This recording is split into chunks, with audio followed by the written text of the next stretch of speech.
હે ભાઈ, ભગવદ્ ગીતામાં એવું લખ્યું છે કે કર્મ કરો, ફળની અપેક્ષા ન રાખો. બરાબર?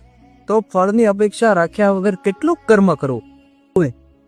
એ વાત સાચી છે. તું જ્યારે તારું કર્મ કર તે ફળની આશા નહીં રાખો.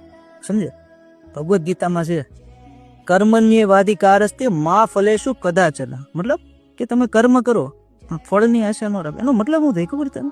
કે તમે છે ને જ્યારે ફળની આશા રાખ્યા વગર કર્મ કરો ને તો તમે તમારા કામમાં એક્સપર્ટ થઈ જાઓ કે વારે વારે સમજે? તો તમારામાં પરફેક્શન આવી જાય.